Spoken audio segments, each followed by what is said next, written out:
이 시간 은혜 받으실 하나님의 말씀은 마태복음 13장 53절부터 58절까지 말씀입니다.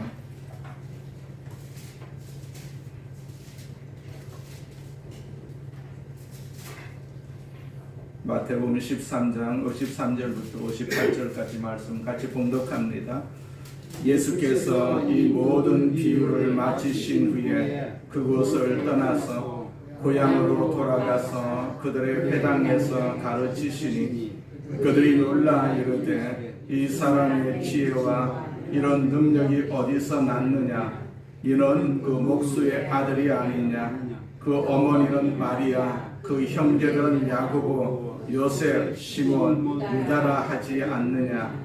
그 누이들은 다 우리와 함께 있지 아니하냐? 그런즉 이 사람의 이 모든 것이 어디서 났느냐 하고 예수를 배척한지라. 예수께서 그들에게 말씀하시되 선지자가 자기 고향과 자기 집 외에서는 존경을 받지 않음이 없느니라 하시고 그들이 믿지 않음으로 말미암아 거기서 많은 능력을 행하지 아니하시니라. 아멘. 감사합니다. 우리 옆 사람과 인사합니다. 예수님 안에서 좋은 일이 있습니다. 좋은 일이 있습니다. 자, 우리 앞에 있는 표어 우리 세 번 같이 선포합니다. 시작. 나는 하늘의 복 땅의 복을 받았습니다. 나는 하늘의 복 땅의 복을 받았습니다. 나는 하늘의 복 땅의 복을 받았습니다. 아멘. 좋으신 하나님 아버지, 우리에게 복 주심을 감사합니다. 그 복으로 지금까지 살았습니다.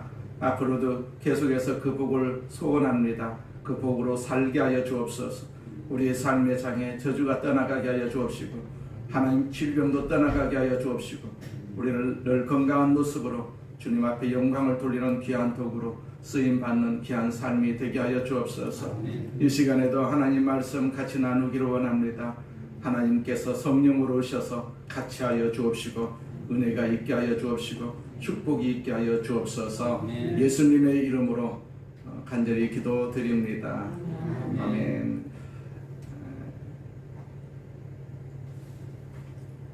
고향에서 배척당한 예수님에 대해서 같이 은혜를 나누고자 합니다. 그러니까 이 세상에서 제일 환영받고 또 사랑을 받으실 분이 누구십니까? 바로 예수님이십니다. 예수님. 왜 환영을 받고 왜 사랑을 받아야 합니까? 그분이 천국을 가지고 오셨기 때문에 그러하다라는 얘기입니다. 그분이 천국을 가지고 오시지 않았더라면 우리는 천국에 대해서 전혀 모를 수밖에 없는데 예수님께서 그 천국을 우리에게 가지고 오셔서 천국을 보여주셨고 또 우리가 천국을 갈 수 있도록 그 길을 인도하고 계시기 때문에 예수님이 제일 환영받고 예수님이 제일 사랑받아야 하지 않겠습니까? 그런데 예수님은 이 세상에 오셔서 환영보다는 배척을 받으셨고 사랑보다는 박해를 받으셨어요. 그리고 사람들 속에 있었던 그 질투와 미움은 결국 예수님을 십자가에 처형시키는 데까지 끌고 가시는 것을 볼 수가 있어요. 예수님이 이 땅에 오신 목적을 이렇게 말씀을 하셨지 않겠어요? 회개하라, 천국이 가까이 왔느니라. 천국을 말씀하시기 위해서 오셨어요. 천국을 가지고 이 땅에 오셨어요. 그래서 천국을 알기 쉽게 설명하기 위해서 비유를 들어서 쭉 설명을 하시지 않겠어요? 그런데 사람들은 잘 안 듣습니다. 잘 안 들어요. 천국을 이야기하는데 싫어했습니다. 그러니까 예수님이 말씀하시는 이 천국 비유는 이런 배척하는 분위기 속에서 계속해서 이야기를 하십니다. 우리가 환영을 받는 분위기 속에서 이야기하기는 쉽습니다. 사람들이 관심을 가지고 이렇게 박수를 쳐주고 기대하는 분위기 속에서 이야기하는 것은 굉장히 쉽습니다. 심판함이 날 수밖에 없습니다. 그러나 이해하지 못하고 의심받는 가운데서 그 진리를 설명하는 것은 참으로 어렵습니다. 천국인데도 불구하고 천국의 말씀을 듣지 않고 천국을 싫어하는 사람들이 예수님 주변에 굉장히 많이 있었습니다. 지금도 우리가 천국을 이야기를 하면 천국을 듣기 싫어하는 사람들이 얼마나 많이 있습니까? 자, 그래서 예수님은 천국 복음을 조심스럽게 그렇게 설명을 하십니다. 마태복음 13장 11절에서 예수님은 이런 말씀을 하시죠. 천국의 비밀을 아는 것이 너에게 허락되었으나 그들에게는 아니 되었나니 그렇게 말씀하고 있어요. 자, 이 말씀이 그런 뜻이죠. 우리가 천국을 아는 사람에게는 충분히 천국을 이야기할 수가 있습니다. 설명할 수가 있습니다. 그러나 전혀 천국에 대해서 알지 못하고 관심이 없는 사람에게는 천국에 대해서 말하기가 굉장히 힘들 수밖에 없습니다. 자, 우리는 천국을 다 알고 있지 않겠어요? 또 천국을 다른 사람들에게 말할 수 있는 그런 지식이 있습니다. 우리가 죽으면 천국 갈 것도 너무나도 잘 알고 있습니다. 천국을 갈 사람은요, 천국을 사모하고 자랑할 수밖에 없지 않겠어요? 우리는 날마다 내 자신에게도 나는 천국의 백성이다 라는 사실을 항상 자랑할 필요가 있습니다. 내가 이 세상에 살면서 아프기도 하고 여러 가지 어려움을 당하고 있다 할지라도 나는 천국의 백성이다, 나는 이제라도 죽으면 천국 갈 것이다 라는 그런 소망을 가지고 우리는 세상을 살아야 되거든요. 천국이 우리에게, 예수님께서 우리에게 주셨어요. 천국보다도 더 좋은 선물이 어디 있습니까? 이 세상에 아무리 좋은 선물이라 할지라도 누가 천국을 선물로 줄 수가 있겠습니까? 그런데 우리는 천국을 가지고 있고 천국을 다른 사람들에게 충분히 우리가 선물로 전달할 수가 있고 자랑할 수가 있지 않겠어요? 오늘 성경에 보니까 첫째로 예수님은 가르치기 위해서 고향을 찾아오신 것을 볼 수가 있어요. 자, 천국 비유를 마치신 후에 예수님은 고향으로 발걸음을 옮기셨어요. 그 53절과 54절 보니까 예수께서 이 모든 비유를 마치신 후에 그곳을 떠나서 고향으로 돌아가사 그들의 회당에서 가르치시니, 그렇게 기록을 하고 있어요. 자, 예수님이 태어나신 곳이 베들레헴입니다. 보통 예수님이 고향이라고 할 때는 자라난 곳인 나사렛을 두고 하는 말이거든요. 왜 갑자기 예수님 고향을 찾으셨을까요? 일반적으로 사람들이 고향을 찾는 때는 어떤 때입니까? 명절이 되면 사람들은 고향을 찾을 수밖에 없지 않겠어요? 객지에서 고생 끝에 큰 성공을 거둔 사람들은 또 고향을 찾고 싶어 합니다. 고향에서 자랑하고 싶은 생각이 듭니다. 또 성공의 꿈을 안고 도시에 왔는데 그만 실패를 하거나 몸이 병들었을 때도 사람들은 고향을 찾는 것을 볼 수가 있어요. 그만큼 고향은 그리운 곳입니다. 그리운 곳입니다. 피곤한 인생의 안식처라고 할 수가 있습니다. 예수님에게도 가족이 있었어요. 예수님에게도 어렸을 때 같이 놀던 친구들도 있었을 것이고 12살 때는 성전에서 논쟁하던 그런 추억도 있었습니다. 그런데 불행하게도 그 고향은 예수님을 환영하지 않습니다. 환영하지 않습니다. 고향 사람들은 예수님을 배척하고 냉대했습니다. 여기서 우리는 중요한 사실을 발견할 수가 있습니다. 왜 예수님은 자신을 배척하는 고향을 방문하셨는가 하는 것입니다. 성경을 보면 고향으로 돌아가서 그들의 회당에서 가르치시니, 그렇게 기록을 하고 있어요. 그러니까 예수님이 고향을 방문하신 목적은 가족을 돌보는 것이 아니고 동네 친구들에게 위로받기 위해서 고향을 찾은 것도 아닙니다. 무엇 때문에 고향을 찾으셨다라고 기록을 하고 있습니까? 회당에서 가르치시기 위해서, 그 천국을 가르치시기 위해서 고향을 찾으셨다라는 것도 우리가 충분히 이해를 할 수가 있어요. 예수님은 고향 사람들을 사랑하는 방법이 우리와 달랐어요. 정말로 사랑하기 때문에 천국 복음을 가르쳐주고자 하셨던 것을 성경을 통해서 알 수가 있지 않겠어요? 마태복음 12장 46절 이하에서 예수님의 모친과 동생이 예수님을 찾아온 일이 있었어요. 사람들이 예수님께 모친과 형제들이 왔다고 전하니까 예수님은 이런 말씀을 하시죠. 누가 내 어머니이고 내 동생이냐? 반문을 하시면서 12장 50절에 보면 누구든지 하늘에 계신 내 아버지의 뜻대로 하는 자가 내 형제요 자매요 어머니다, 그런 말씀을 하셨어요. 자, 예수님이 인간의 혈육을 무시한 것은 아닙니다. 혈육은 굉장히 중요합니다. 그러나 혈육 자체가 예수님의 목표는 아니었어요. 하나님의 뜻을 이루는데 그분의 관심이 있었다라는 것을 우리는 너무나도 잘 알고 있습니다. 우리가 이 세상에 살면서 같은 교회를 다니면서 신앙생활을 하면서도 우리는 남남이 있지 않겠어요? 남남입니다. 그러나 성경에서는 우리는 한 형제다, 그렇게 말씀을 하고 있어요. 왜 형제입니까? 우리가 천국에 가서 함께 살아야 되기 때문에 한 형제다라는 얘기입니다. 이건 혈육의 형제보다도 더 중요한 형제다라는 사실을 예수님께서 말씀을 하시는 것을 볼 수가 있습니다. 우리는 다 천국 가서 함께 살아야 됩니다. 이 세상에서 우리 형제들과 함께 사는 것은 그렇게 많이 걸리지 않습니다. 80년, 90년 살다가 우리는 떠날 수밖에 없지 않겠어요? 그러나 천국에서는 우리는 한 형제가 되어서 어떻게 삽니까? 영원히 산다라는 사실입니다. 그렇기 때문에 믿음의 형제들이 얼마나 귀중한지 우리는 세상 깨달을 필요가 있습니다. 교회 같이 출석을 하면서 같이 신앙생활하는 형제 자매들이 얼마나 귀중하고 얼마나 아름다웠고 얼마나 복되다라는 사실을 우리는 스스로 깨달아 알 필요가 있습니다. 왜냐하니까 천국에서 영원히 그들과 함께 우리와 함께 살아야 되기 때문에 그러하다라는 얘기입니다.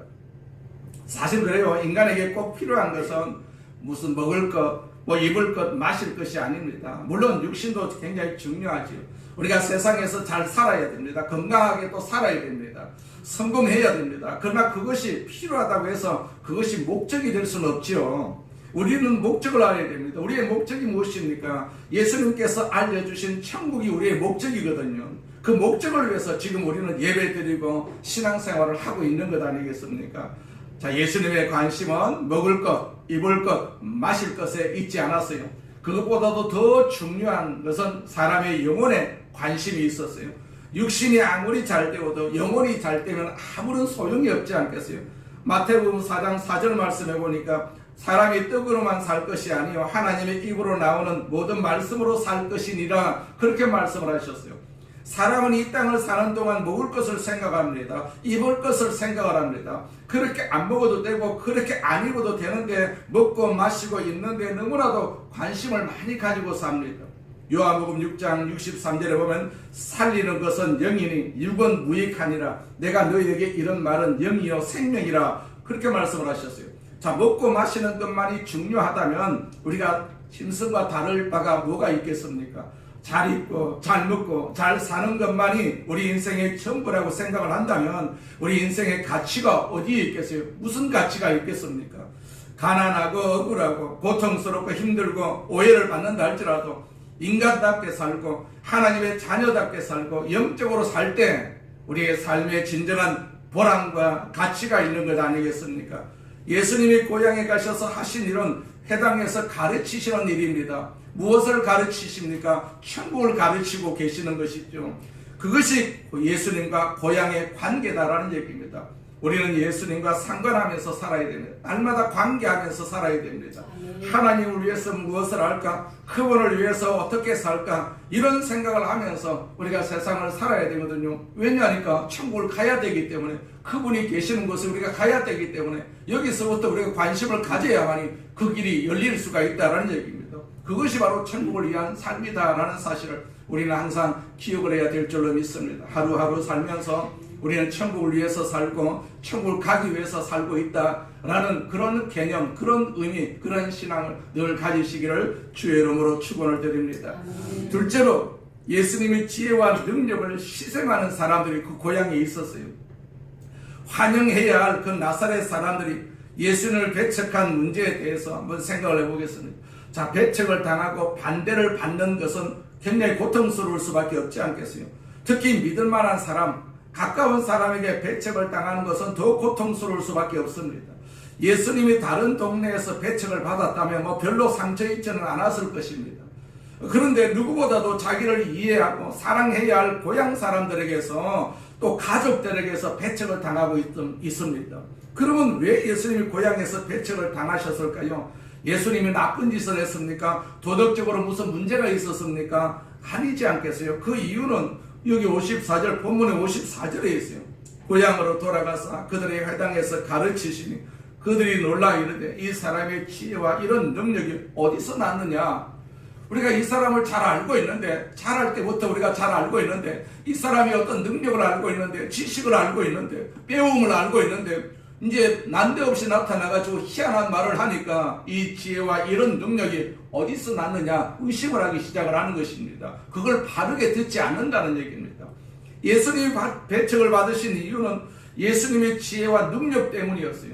예수님의 가르침이 너무나도 지혜롭고 능력이 있었던 것입니다. 사실 예수님의 가르침은 하늘의 지혜로 이렇게 가르치신 것 아니겠습니까? 육신의 지혜로 가르친 것이 아닙니다. 하늘의 지혜, 하나님의 지혜를 가지고 그들을 가르치셨어요. 이것은 세상에서 찾아볼 수 없는 지혜입니다. 사람에게서 발견할 수가 없는 초자연적인 그러한 지혜였지 않겠습니까? 그들은 바리새인들과 서기관을 통해서 한 번도 들어보지 못한 말씀을 들었어요. 예수님을 통해서. 그 말씀의 해석을 들었습니다. 영생과 천국과 구원의 말씀을 들었던 것이죠. 죄라는 것이 무엇인지, 구원이라는 것이 무엇인지, 이혼, 살인 문제가 무엇인지, 봉사가 무엇인지, 안식일 문제가 무엇인지, 율법이 무엇인지, 사랑이 무엇인지, 질투가 무엇인지, 기도라든지 금식이 무엇인지 한 번도 생각해보지 못했던 것들, 일상적인 모든 사람의 내용들, 그 죽어버린 단어들을 예수님은 살아있는 단어로 그렇게 말씀을 하시거든요. 생명이 있는 단어로 만들었습니다. 예수님의 말씀은 생명의 말씀이거든요. 사망의 말씀이 아닙니다. 마귀는 우리에게 다가와가지고 자꾸 사망의 말을 하지만은 예수님은, 성경은요, 생명의 말씀을 하시는 것을 볼 수가 있어요. 이 놀라운 지혜와 영감의 말씀을 듣고 그들은 큰 충격을 받은 것입니다. 그뿐만 아닙니다. 말씀과 함께 예수님에게는 능력이 있었어요. 빛이 있으라 하니까 빛이 있었다라고 성경에서 말씀하고 있어요. 자, 예수님의 말씀이 곧 능력이지 않겠어요? 능력입니다. 안전뱅이가 일어나서 걸으라는 말씀이 선포되는 순간에 능력이 나타났습니다. 맹인에게 눈을 뜨라고 하자 기적이 일어났습니다. 귀신이 나갔습니다. 죽은 자가 살아났습니다. 예수님은 말만 하신 분이 아니었어요. 능력이 뒤따랐습니다. 그리고 사람들은 놀랄 수밖에 없습니다.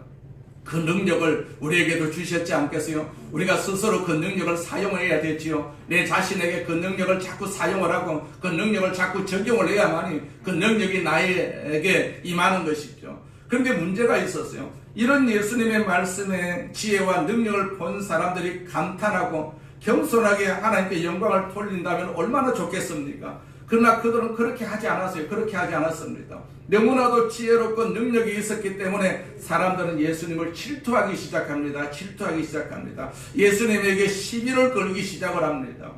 사람이 배척받는 것은 꼭 잘못해서만이 아닙니다. 잘해도 배척을 받는 것을 볼 수가 있어요. 그 사람이 악한 사람이기 때문에 배척받는 것이 아닙니다. 선한 사람이기 때문에 오히려 배척을 받을 수가 있습니다. 착한 사람이기 때문에 배척을 받을 수가 있습니다. 마음이 곱고 착한 사람이 있습니다. 그래서 더 미움을 받을 수도 있습니다.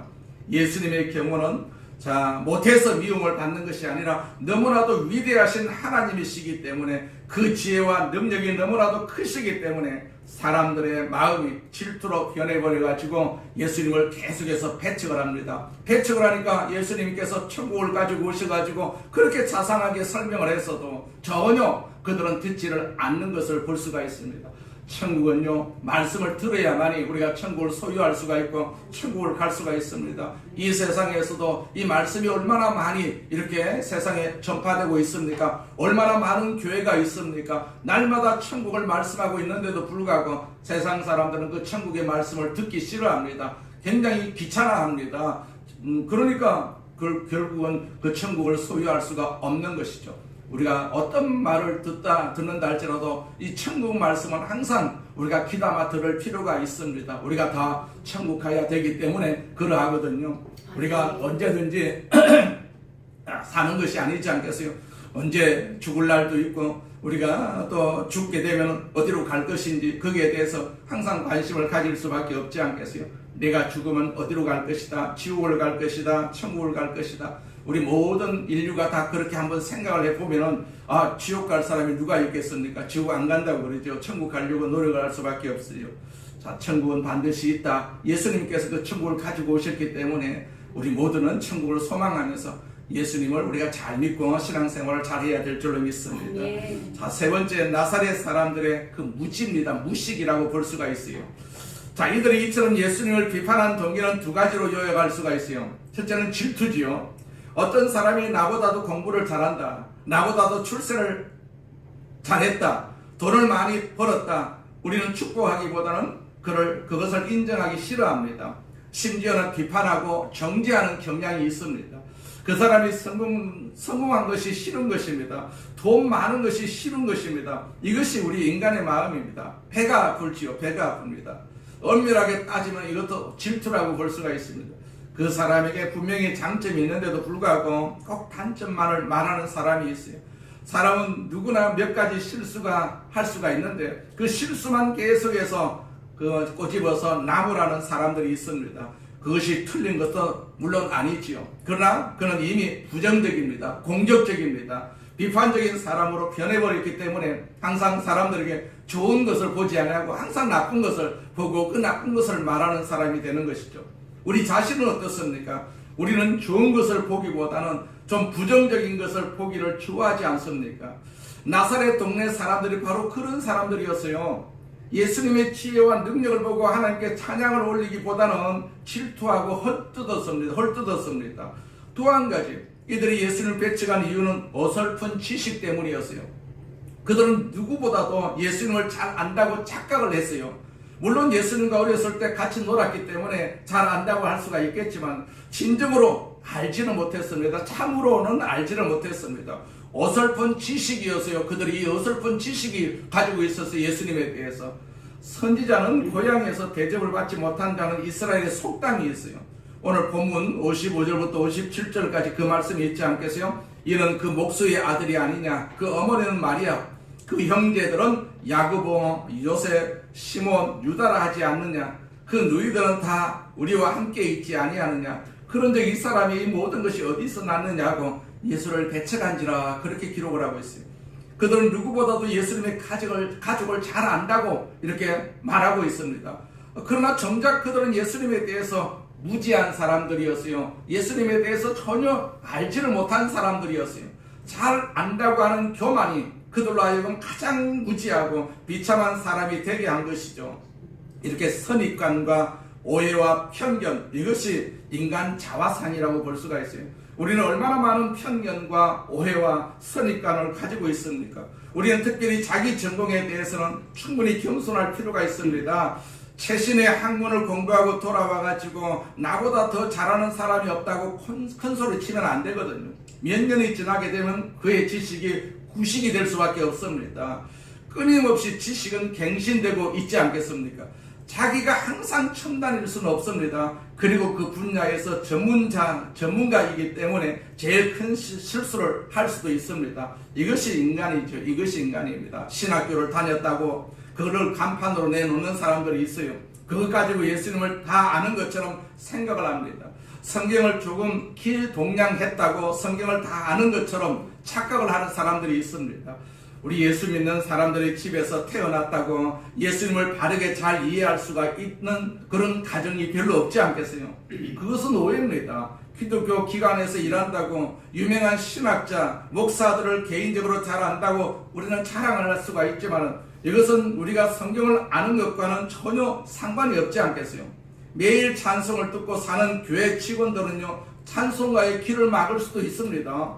매일 예배 보는 분위기 속에서 살기 때문에 예수님을 잃어버릴 수도 있습니다. 이런 사람들이 예수님을 배척한 나사렛 사람들이었습니다. 나사렛 사람들. 우리가 들어서 다 잘 알고 있다는 얘기입니다. 옛날부터 우리 조상들부터 계속해서 하나님에 대한 말씀을 들어왔기 때문에 네가 그렇게 자세하게 말 안 해도 우리는 다 알고 있다라는 얘기입니다.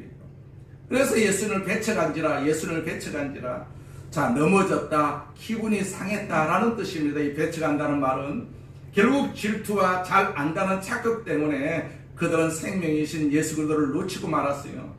언제나 부정적이고 비판적인 사람은 뛰어나고 똑똑해 보입니다. 그러나 실제로 그들은 똑똑한 사람이 아니라 제일 불행한 사람들이죠. 선지자가 다른 곳에서는 환영을 받지만은 고향과 집에서는 존경을 받지 못한다고 말씀하시고 다음과 같은 중요한 결론을 맺으시는 것을 볼 수가 있어요. 13장 58절 말씀입니다. 그들이 믿지 아니함으로 말미암아 거기서 많은 능력을 행하지 아니하시니라, 그렇게 기록을 하고 있어요. 이 말씀에는 많은 교훈이 담겨져 있어요.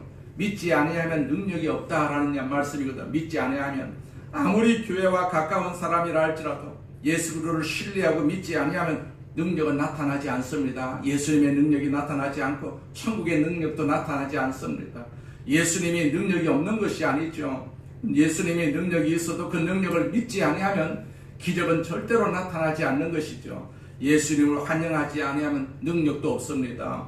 예수님은 다른 곳에서는 다 기적을 일으켰는데 나사렛에서는 기적을 일으키지 않으셨다라고 말씀하고 있어요. 이사야서 7장 9절 말씀해 보면 만일 너희가 굳게 믿지 아니하면 너희는 굳게 서지 못하리라. 마가복음 9장 23절에 보면 할 수 있거든이 무슨 말이냐, 믿는 자에게는 능히 하지 못할 일이 없느니라. 그렇게 믿음을 강조하고 있습니다.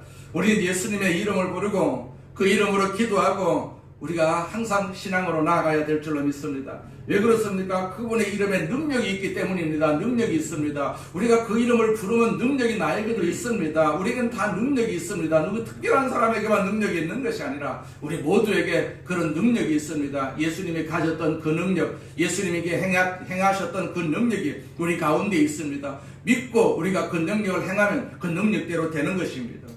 히브리서 13장 8절에서 예수 그리스도는 어제나 오늘이나 영원토록 동일하다라고 말씀하셨어요. 2000년 전에 갈릴리에서 베푸신 기적이 지금 그것을 믿는 자에게 그대로 나타난다는 얘기죠. 왜냐하면 예수님은 어제나 오늘이나 영원토록 동일하신 분이기 때문에 그러하다는 얘기입니다. 그때 예수님하고 지금 예수님하고 다른 분이 아니다라는 얘기입니다. 동일하십니다. 동일하십니다. 모세에게 나타났던 출애굽의 기적이라든지 홍해가 갈라졌던 이 기적은요, 오늘날에도 충분히 있을 수가 있습니다. 우리가 사도행전의 사건이 다시 재현될 수가 있습니다. 우리를 통해서, 나를 통해서 사도행전의 사건이 다시 일어날 수가 있는 것입니다. 사도 바울이나 베드로와 같은 사람이 충분히 우리 중에도 있습니다. 예수님은 문둥병을 고쳐주셨습니다. 이것은 의술의 문제가 아니라 믿음의 문제입니다. 믿음의 문제. 내 마음에 홍해가 갈라질 것 같은 믿음이 있으면 그대로 이루어지는 것입니다. 왜냐하니까 예수님께서 그러한 능력을 우리에게 주셨기 때문에 그 믿음 안에 그 능력이 다 있기 때문에 그러하다라는 얘기입니다. 우리는 안 된다라는 말을 습관처럼 해서는 안 되거든요. 나는 안 돼. 우리 집은 안 돼. 저 사람은 안 돼. 라고 말할 필요가 없습니다. 먼저 내가 변할 수가 있어야 된다라는 믿음을 가져야 됩니다. 그러면 되는 것입니다. 말씀이 능력인데 예수님이 능력이신데 왜 우리가 비참하게 살아야 됩니까? 왜 보배로운 예수님을 모시고 우리가 고통과 근심과 걱정을 가지고 살아야 됩니까? 예수님은 능력입니다. 능력. 예수님은 사랑이십니다. 예수님은 우리의 구원이십니다. 네. 그런 의미에서 우리의 자녀가 변할 것을 항상 믿어야 됩니다. 잘 될 것을 우리가 항상 고백을 해야 됩니다. 아무리 타락한 자녀도 예수님의 능력을 믿고 기도하면 반드시 변화가 되거든요. 우리 가정이 천국으로 변화될 것을 우리가 믿어야 됩니다.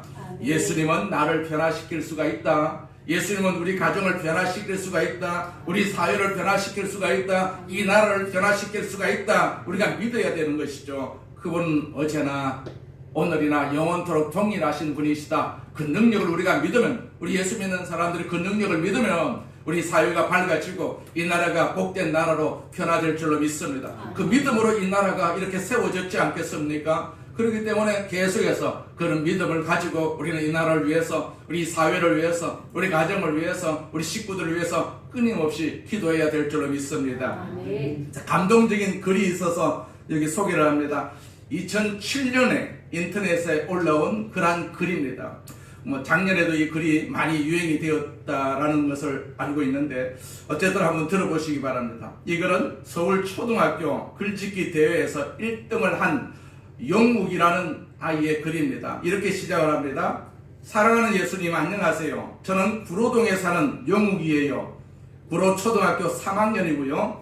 우리는 벌집에 살아요. 벌집이 무엇인지 예수님은 잘 아시지요? 한 울타리에 55가구가 사는데 1, 2, 3, 4 이렇게 번호가 써 있어요. 우리 집은 그 중에 32호예요. 화장실은 동네 공중변소를 쓰는데 아침에는 줄을 길게 서서 차례를 기다려야 해요. 줄을 설 때마다 21호에 사는 순이가 보기가 부끄러워서 못 본 척 하거나 참았다가 학교 화장실에 가기도 해요. 우리 식구는 외할머니와 엄마, 여동생 용숙이랑 네 식구가 살아요. 우리 방은 할머니 말씀대로 라면 박스만 해서 네 식구가 다 같이 잘 수가 없어요. 그래서 엄마는 구로 이동에 있는 술집에서 주무시고 새벽에 오세요. 할머니는 운이 좋아서 한 달에 한두 번 정도 치료 사업에 가서 일을 하시고 있어요. 아빠는 청송교도소에 계시는데 엄마는 우리 보고 죽었다고 말해요. 예수님, 우리는 참 가난해요. 그래서 동해에서 고양식을 주는데도 도시락 못 싸가는 날이 더 많아요. 엄마는 술을 많이 먹어서 간이 나쁘다고 하는데 매일 술 취해서 어린애 마냥 엉엉 우시길 잘하고 우리를 보고 이 애물단지들아 왜 태어났니? 같이 죽어버리자 라고 하실 때가 많아요. 지난 4월달 부활절 날 제가 엄마 때문에 회개하면서 운 것 예수님 보셨죠? 저는요, 예수님이 제 때문에 돌아가셨다는 말을 정말로 이해를 못했거든요. 저는 죄가 통없는 사람인 줄만 알았던 거예요. 그런데 그날은 제가 죄인인 것을 알았어요. 저는 친구들이 우리 엄마 보고 술집 작구라고 하는 말을 듣는 것이 죽기보다 싫었고요. 매일매일 술 먹고 주정하면서 다 같이 죽자고 하는 엄마가 얼마나 미웠는지 아시지요? 지난 9월절 날 저는 엄마 미워했던 거 용서해 주세요 라고 예수님께 기도했는데 예수님께서 십자가에서 피 흘리는 모습으로 용우가 내가 너를 용서한다 라고 말씀하시는 것 같아서 저는 그만 와락 울음을 터뜨리고 말았어요. 그날 교회에서 찐 계란 2개를 부활절 선물로 주시길래 집에 갖고 와서 할머니와 어머니에게 드리면서 생전 처음으로 전도를 했어요. 예수님을 믿으면 구원을 받습니다.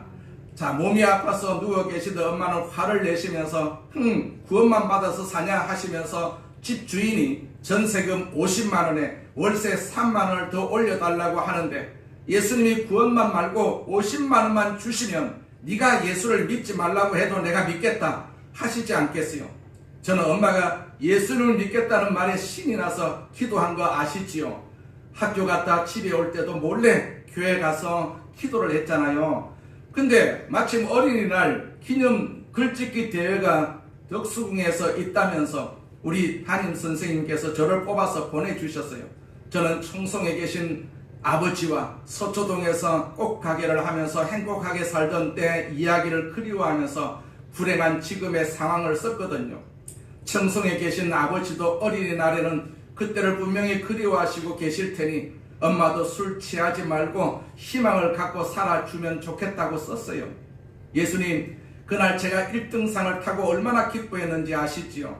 그날 엄마는 너무 몸이 아파서 술도 못 드시고 울지도 못하셨어요. 그런데 그날 저녁에 뜻밖의 손님이 찾아오셨어요. 그 글짓기에 심사위원장을 맡으신 할아버지 동화 작가 선생님이 물어서 우리 집에 찾아오신 거예요.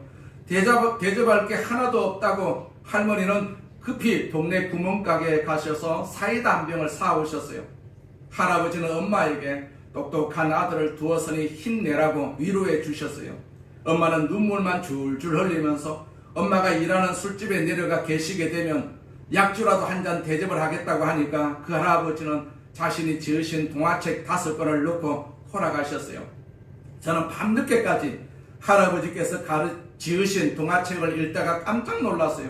그것은 다름이 아니라 책갈피에서 흰 봉투가 하나 떨어지는 것이 아니겠어요. 펴보니까 생전 처음 보는 수표였어요. 엄마에게 보여드렸더니 엄마는 깜짝 놀라시면서 세상에 이럴 수가, 이렇게 고마운 분이 계시다니 말씀을 하시다가 눈물을 흘리셨어요. 저는 마음속으로 할아버지께서 오셨지만은 사실은 예수님께서 주신 거예요 라고 말하는데 엄마도 그런 마음을 아셨는지 용우가 예수님이 구원만 주신 것이 아니라 50만 원도 주셨구나 라고 울면서 말씀하시는 거예요.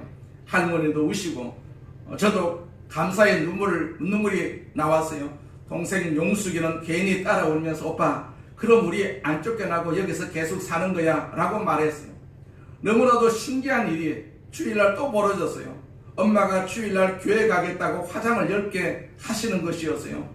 예배에 가신 엄마가 얼마나 우셨는지 두 눈이 솔방울만 해가지고 집에 오셨더라고요. 나는 엄마가 우셨길래 또 같이 죽자고 하면 어떻게 하나 겁을 먹고 있는데 용우가 그 할아버지한테 빨리 편지 써 엄마가 죽지 않고 열심히 벌어서 주신 돈을 꼭 갚아드린다고 말이야 라고 하는 것이 아니겠어요. 저는 엄마가 저렇게 변하신 것이 얼마나 참으로 신기하고 감사했어요. 고마우신 예수님, 참 좋으신 예수님 감사합니다. 할아버지께서 사랑으로 주신 숙변은 제가 커서 꼭 갚을게요. 그러니까 제가 어른이 될 때까지 동아 할아버지께서 건강하게 사시도록 예수님이 돌봐주세요. 이것만은 꼭 약속해 주세요. 예수님, 너무 좋으신 예수님, 이 세상에서 최고의 예수님을 용욱이가 찬미합니다. 예수님을 사랑합니다. 이런 글이었어요. 여러분 예수님을 사랑하시면서 사시기를 바랍니다. 그분이 우리를 천국으로 데리고 가실 분이지 않겠어요? 그분이 아니면 우리가 천국 갈 수가 없습니다. 우리가 천국 가는 길을 다 알고 있지 않겠어요? 그 길을 알고 있다고 우리가 교만하면 안 되지 않겠어요? 그 길을 우리는 꾸준히 따라가기만 하면 우리가 반드시 천국에 도착하게 될 줄로 믿습니다. 나로 말미암지 않고는 아버지께로 올 자가 없다. 아버지의 나라는 예수님을 통해서만 갈 수가 있는 나라거든요. 천국은 누가 갑니까? 예수를 잘 믿으면 갈 수가 있습니다. 우리 모두가 다 천국 가야 되지 않겠어요? 남은 여생 예수 잘 믿으시기를 주의 이름으로 축원을 드립니다. 아멘. 전능하신 하나님 아버지 감사합니다. 하나님께서 우리를 사랑하셔서 이렇게 예수님을 보내주시고 천국을 주심을 감사합니다. 천국의 기쁨과 즐거움을 우리가 성경을 통해서 말씀을 통해서 너무나도 잘 알고 있습니다. 세상이 좋아서 천국을 놓치는 일이 없도록 주님 도와주시옵시고 아버지 천국이 우리 온 식구가 다 갈 수 있도록 하나님께서 도와주시고 인도하여 주시옵소서. 천국을 주심을 감사합니다. 주님 영광을 받으시옵소서. 예수님의 이름으로 기도드립니다. 아멘. 우리 말씀을 생각하시면서 통속으로 한번 기도하겠습니다. 오 전능